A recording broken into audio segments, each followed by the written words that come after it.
Alléluia. Alors, shalom à tous, nous sommes le vendredi 9 mai 2025. Alors, je viens pour apporter une correction suite à plusieurs vidéos que j'ai faites et où je proclamais que François était le dernier pape par rapport à ce que je comprenais dans Apocalypse chapitre 17. Et c'est vrai que François est dépassé et les choses ne semblent pas correspondre à ce que j'avais dit.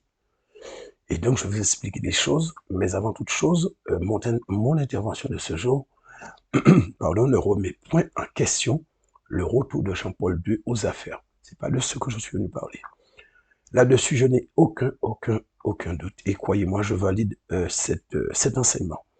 Je viens juste pour réexpliquer la partie difficile du chapitre 17 du livre de l'Apocalypse. Donc, ce sont les versets 8 à 11. Parce qu'il faut que vous sachiez que, et ça je pense que vous le savez tous, nous voyons les choses d'une manière, mais Dieu ne voit pas les choses forcément comme nous. Il ne voit pas les choses forcément de la même manière. Alors ne croyez pas que je suis en train de me défiler.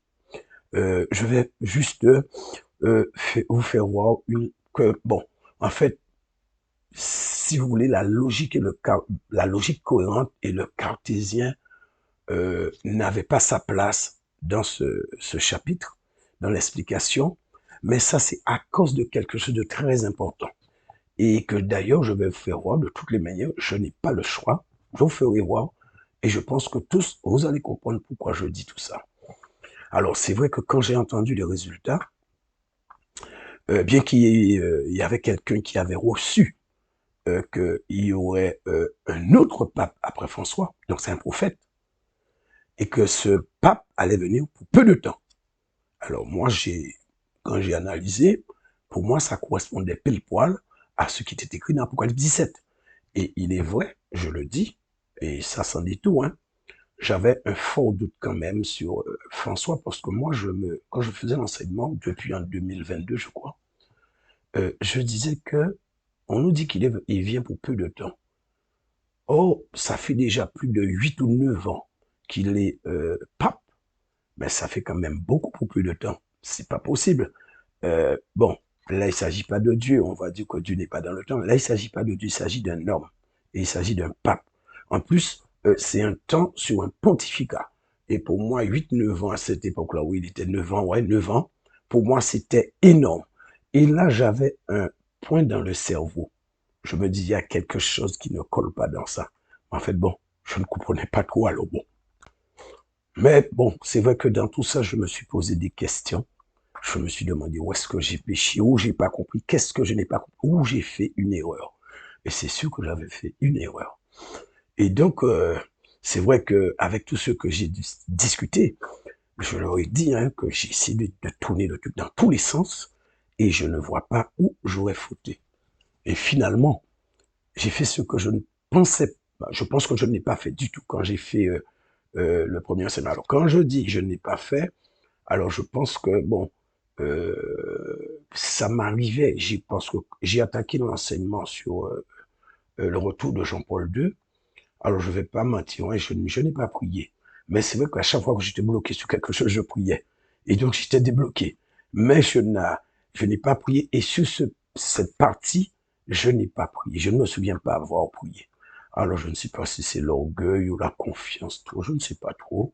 Mais bon, je me suis cassé les dents là. En tout cas, cette fois, j'ai prié. Mais entre-temps, j'ai essayé de méditer. Enfin, j'essayais de méditer, de comprendre les choses. J'ai même écrit sur des morceaux de papier individuels le nom de chaque des papes. Et non, j'ai pas mis la durée, juste leur nom. Ouais, juste leur nom et leur ordre. Et j'ai essayé de comprendre comment je pouvais me sortir de ce truc-là, mais c'était très compliqué. Alors, pourquoi c'était très compliqué? C'est ce que je vous ai dit tout à l'heure là. À cause d'une petite donnée. Et cette donnée est essentielle. Mais, en fait, je me retrouvais systématiquement en échec à chaque fois que j'essaie de tenir un raisonnement pour comprendre. J'étais obligé de m'aligner sur ce qui était écrit. Et en fait, et en même temps, je ne pouvais pas avoir un bon résultat en m'appuyant sur ce qui était écrit. Vous voyez, c'est comme si quand vous étiez à l'école, on vous pose une question en sciences naturelles et bon, vous répondez une question mathématique. Donc vous êtes, enfin, à ce moment-là, on est complètement hors sujet. Eh ben, en fait, c'est comme ça que je me trouvais à chaque fois. Et là, on va voir ça de plus près. Et nous irons dans le livre d'Apocalypse chapitre 17. Donc, Apocalypse chapitre 17, versets 3, 9, 10 et 11. On nous dit, il me transporte en esprit dans un désert, et je vis une femme assise sur une bête écarlate, pleine de noms de blasphème, ayant 7 têtes et 10 cornes. Verset 9. C'est ici l'intelligence qui a de la sagesse. Les 7 têtes sont 7 montagnes sur lesquelles la femme était assise. Verset 10. Ce sont aussi 7 rois. 5 sont tombés, un existe, l'autre n'est pas encore venu, et quand il sera venu, il doit rester peu de temps. Verset 11. Et la bête qui était, qui n'est plus, est elle-même un 8e roi. Et elle est du nombre des 7, et elle va à la perdition. Parole du Seigneur. Alors, donc, le verset 3, on nous parle d'une bête écarlate, pleine de noms de blasphème, qui a 7 têtes et 10 cornes. Alors, donc, nous avons une bête avec 7 têtes, mais le verset 9 va nous dire ce que représentent les têtes. Je sais que vous savez déjà tout ça. On nous dit que ça représente des montagnes. Mais en tout cas, jusqu'à maintenant, nous pouvons voir que tout s'emboîte. Et on va continuer. Là, maintenant, on nous dit que ce sont aussi 7 rois. 5 sont tombés, un existe, l'autre n'est pas encore venu. Et quand il sera venu, il doit rester peu de temps. Donc, nous sommes passés de tête à montagne et maintenant, nous passons de montagne à roi. Mais bon, jusqu'à maintenant, on peut voir que tout est réglé comme sur du papier à musique. C'est toujours, on tombe toujours sous les 7. Mais au verset 11, regardez ce qu'on nous dit. Et la bête qui était et qui n'est plus est elle-même un 8e roi. Et elle est du nombre des 7 et elle va à la perdition. À partir d'ici, tout se gâte. On a une bête à 7 têtes au départ qui est censée représenter 7 rois. Et voilà qu'on nous parle d'un 8e roi. Or, la bête n'a pas 8 têtes. Mais ça va se corser encore plus, puisque le dernier roi va faire monter le compteur à 9 têtes, ou 9 rois, ou encore 9 papes si vous préférez. Et non plus, nous n'avons un verset qui nous parle d'une bête à 9 têtes. Dans ce chapitre, ça n'existe pas du tout. Même dans la Bible, je n'ai pas vu ça. Alors, la question c'est, comment comprendre ce truc-là, ça? Donc, vous voyez maintenant comment j'étais, enfin, c'était embarrassant pour moi, mais comme je vous ai dit, certainement si j'avais prié, demandé au Saint-Esprit de me permettre de comprendre, alors je pense que très probablement j'aurais compris, je suppose, hein, puisque bon, finalement, j'ai fini par comprendre ce truc-là. C'est vrai parce que depuis les élections, je vous ai dit, j'étais un petit peu, ma tête était un petit peu au pillage en l'air, quoi, puisque je cherchais à comprendre, c'était tous les jours, je cherchais à comprendre ce truc-là, ça. Et maintenant, je sais maintenant comment l'expliquer. Alors, bon, pour moi, ça me paraît même être un peu plus facile. Alors, bon, quand je dis pour moi, c'est moi qui le vois comme ça. Hein. En tout cas, même après l'explication, vous allez voir qu'il va y rester un point important en suspens. Et c'est un point vraiment fondamental. Alors, pour commencer à entrer un petit peu dans le sujet, parce que c'est pas un truc qui est lourd, c'est un truc qui est très léger, mais c'est juste pour vous faire comprendre ce que je vous ai dit. Donc, pour que nous puissions entrer dans le sujet et que vous puissiez comprendre, alors vous devez vous rappeler que tout partait à partir du moment où Benito Mussolini, qui était le premier ministre fasciste de l'Italie, avait décidé de donner au Vatican le droit de se détacher de Rome, d'être pleinement autonome. Donc un pays souverain, sans aucune ingérence extérieure, et ce qui faisait qu'à partir de ce moment-là, le Vatican devenait un pays comme tous les autres pays. Donc le Vatican avait ses frontières à l'intérieur d'un pays. Donc vous voyez un petit peu la chose, le Vatican avait ses propres frontières. Et même que forcément, ils étaient obligés, donc quand ils ont fait leur carte, ils étaient obligés en Italie, à Rome, de mettre le Vatican comme étant un État dedans. Alors donc ça, je vous l'ai dit, c'était juste pour rappel, c'est pour que vous puissiez bien comprendre à partir de quoi, parce que bon, Peut-être ça peut être encore un peu confus pour certains, mais bon, pour ceux qui veulent, il faudrait aller écouter tout ce que j'ai dit. Là, je ne peux pas faire, enfin, aller trop en arrière parce que ça va me faire perdre du temps et pour la bonne raison que vous avez déjà tous en ligne. Donc, c'était juste pour vous raviver un petit peu les souvenirs. OK. Alors, le pape, à partir de ce moment historique, allait se retrouver avec deux casquettes. Je vous l'avais dit, je me souviens vous l'avoir dit. Il avait la casquette d'un chef religieux, donc en tant que pape, mais aussi une casquette de chef d'État. Il devenait un roi, comme pour entrer dans la prophétie d'Apocalypse.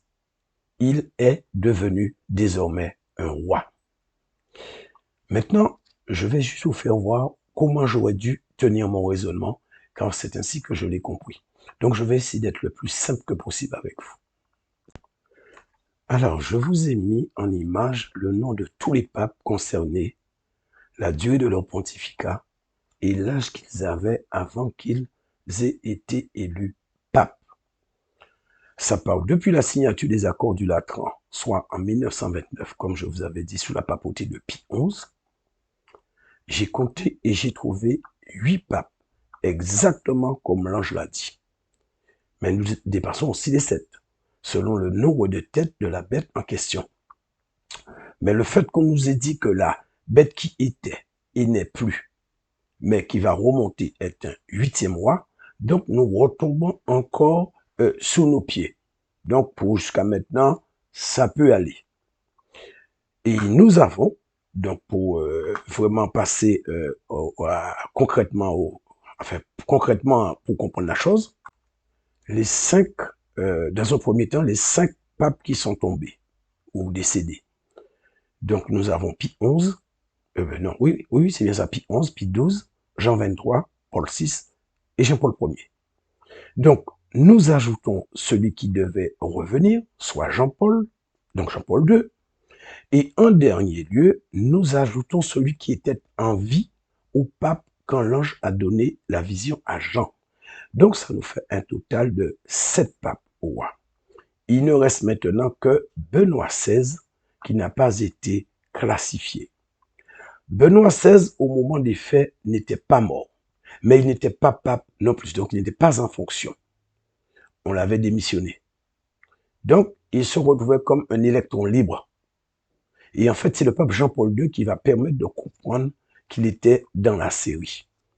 Jean-Paul II est un 8e roi, mais ne fait pas partie des 5 qui sont tombés, ni non plus est celui qui est vivant, mais il fait partie des 7. Donc, il est entre 2 groupes, donc les 5 qui sont déjà tombés, et, enfin j'ai dit 2 groupes, et celui qui était vivant au moment où Jean recevait sa vision. Donc, on a lu Jean-Paul II, et les autres, on les a déjà mentionnés. Donc, il ne reste qu'une seule personne, enfin, une seule personne, une seule place. Donc, c'est pour celui qui n'est ni mort, ni décédé, ni pape. Qu'est-ce que je dis, ni mort, ni décédé, pardon. Ni pape, ni qu'il soit décédé, oui, puisqu'il n'était pas décédé, il était en vie, mais en fait, il ne faisait pas partie, si vous voulez, par rapport à l'explication, ce que l'ange donnait. Il n'était pas, puisqu'il n'est pas mort et il n'est pas pape. Donc, il n'était pas classé parmi eux, mais il en faisait partie. Donc, ça, c'était pour la petite histoire. Mais dans tout ça, nous n'avons vu à aucun moment qu'on nous a parlé de celui qui devait venir. Et pour cause.